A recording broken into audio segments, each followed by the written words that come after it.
Passons de l'autre côté du tableau désormais. On descend et on est cette fois sur un Milwaukee contre Indiana. Milwaukee, Indiana, et le vainqueur de ceci affrontera les Knicks contre les Sixers. Mais d'abord, Milwaukee, Indiana. Bon, déjà, premier aspect qui est pas marrant, vous le savez, la blessure de Antetokounmpo. Oui, c'est embêtant, c'est très embêtant. Et ça peut être un point clé, forcément, hein, mais mécaniquement, mais bon, c'est pas très marrant de développer là-dessus. Après, pour revenir au jeu, je pense que pour moi, je vais pas faire très long parce que je pense quand même que Milwaukee est censé être un peu meilleur, mais là où le match-up est intéressant, c'est que ça match pas très bien en termes de style. Enfin, donc c'est bien pour nous, hein, pour nos spectateurs, pour les fans des Pacers, mais l'inquiétude que j'ai, pour moi, c'est le mouvement.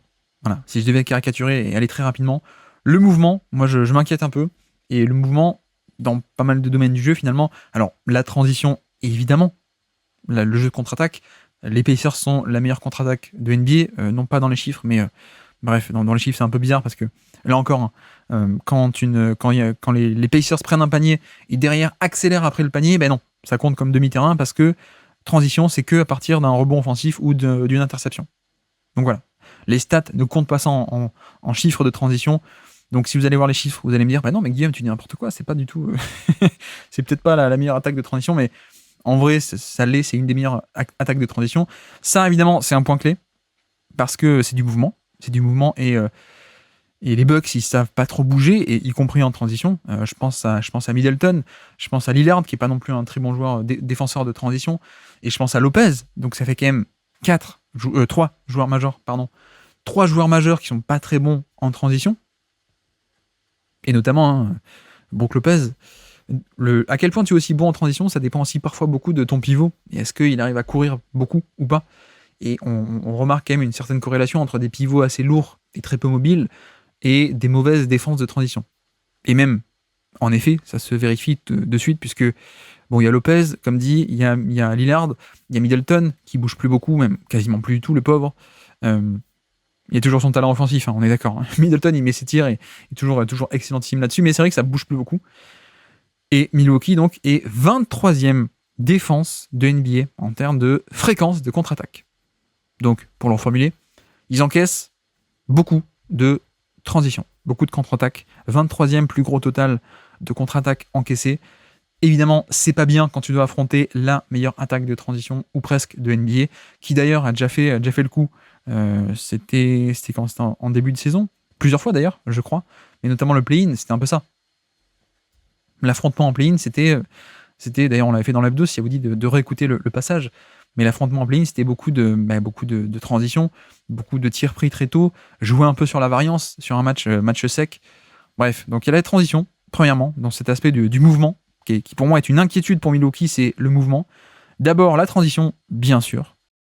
Et d'ailleurs, on en a parlé aussi dans une hebdo, mais la transition ne baisse pas en play-off, pas de manière spectaculaire. Donc le côté, il y a beaucoup moins de contre-attaque et ça devient un jeu de demi-terrain en play-off. Non. Ça dépend des cas, mais le cliché de les play-offs, ça devient du demi-terrain, non, ça c'est faux pour le coup. Donc ça c'est pour ça que c'est important, parce que en général, des bonnes attaques de transition peuvent arriver à se maintenir très très bien en transition en play-off. Donc il y a ce premier élément sur le mouvement, et le deuxième, c'est aussi le mouvement sur du demi-terrain. Et vraiment. Et parce que pour moi, le problème de Milwaukee, qu'on ne soulève pas assez, c'est à quel point l'escouade de déliés, et en fait l'escouade de périmètre, n'est pas très bonne en fait, pour la défense off-ball. Parce que la raquette intérieure, elle n'a pas bougé. Giannis et Lopez, c'est toujours élite, à mon sens. Bon, il y a ce truc aussi où parfois Adrian Griffin et même Doc Rivers parfois les utilisent pas comme d'habitude, c'est-à-dire plutôt que faire le drop habituel, ils font du edge. Tu te dis, non, pourquoi tu fais monter Brook Lopez haut sur l'écran ? Bon, c'est une question de Griffin voulait de la polyvalence défensive, donc on testait des schémas, etc., pour pas être ne pas avoir qu'une option comme d'habitude. C'était un peu le problème de manque de polyvalence de Budenholzer et des Bucks d'alors. Mais voilà. En dehors de ça, tout de même, en dehors de ces tests où on les fait jouer en edge ou différemment parfois, ça reste de très très bons défenseurs intérieurs, mais le problème c'est qu'il faut défendre l'espace et que c'est pas bon là-dessus. Et que Middleton, c'est très très compliqué. Middleton, ça bouge plus beaucoup ni en attaque ni en défense. C'est compliqué. Lillard, c'est compliqué.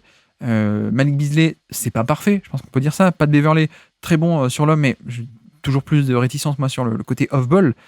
Voilà, je pense que globalement, les Pacers peuvent mettre du mouvement en transition, mais aussi sur demi-terrain, beaucoup de mouvement, qui fait que Milwaukee, au bout de la 2e, 3e, 4e rotation de la possession, ça va être compliqué. Donc, vrai point d'inquiétude pour moi. Après, bon, c'est quand même les Bucks, c'est quand même Lillard. Voilà, c'est pas comme si on perdait Giannis et on était obligé de s'en remettre au pull-up de Jrue Holiday, quoi. Non, bon, il y a tout de même Damian Lillard. Donc c'est quand même le truc qui est pas mal cette année. Donc je vais tout de même partir sur un... Allez, si je prends en compte la blessure, 60-40, on va dire. 65 peut-être, 60-40. On va repartir là-dessus en termes de probabilité, parce que oui, la défense des Pacers, elle est pas bonne non plus. Je parlais de Milwaukee qui était pas très bon dans la défense de périmètre. Les Pacers, c'est pareil, c'est peut-être même un peu pire. Donc les Pacers, ils ont un coup à jouer sur la variance à 3 points, sur le mouvement, sur scorer énormément de points avec du mouvement sur demi-terrain, du mouvement en transition, etc., le shot-making. Mais ils vont aussi sans doute souffrir défensivement face à Lillard et face à d'autres. Donc ouais, voilà, même sans Giannis, je pense tout de même qu'il y a de quoi faire. Après, pourquoi est-ce que je mets que 60-40 ? C'est que déjà la blessure de Giannis, et puis deuxièmement, Doc Rivers. Ouais, moi j'aime bien Doc Rivers. Je pense que je le défends un peu parce que en termes de saison régulière, et c'est quand même un bon coach. C'est un bon coach. Par contre, là où je l'aime pas du tout, et je rejoins un peu tout le monde, c'est que oui, c'est un mauvais coach d'ajustement qui n'a jamais fait les bons ajustements en playoff. En tout cas, très rarement, et pas les bons. Il met toujours du temps à réagir. Il n'ose pas toujours faire l'ajustement. Voilà, c'est le jour et la nuit avec des mecs comme Nick Nurse ou avec Spoelstra, qui est des vrais scientifiques un peu maboules, qui s'il y a un truc à faire, on le fait. Si on doit utiliser Kyle Lowry en drop, en défenseur de drop comme en intérieur, on le fait. Voilà, Spoelstra par exemple. Doc Rivers, c'est toujours un peu le problème, c'est que bon coach au global, mais en playoff, pourquoi ça passe pas ? C'est parce qu'il y a une capacité d'ajustement qui n'est pas là en fait. Et les playoffs, ce n'est que ça. Ce n'est que de la bataille tactique d'ajustement, parce que en playoff, tu vas chercher à punir le maillon faible adverse et tu vas chercher à priver l'adversaire de son plan A. Donc on n'est que dans quel va être le contre-move. Le contre-move du contre-move du contre-move. Donc voilà, je pense tout de même Milwaukee, mais on est sur du 60-40 pour moi. Merci d'avoir écouté cet extrait. S'il vous a plu, l'émission complète est disponible en description et on se donne rendez-vous sur le feed principal du Basket Lab pour l'intégralité des podcasts. À bientôt.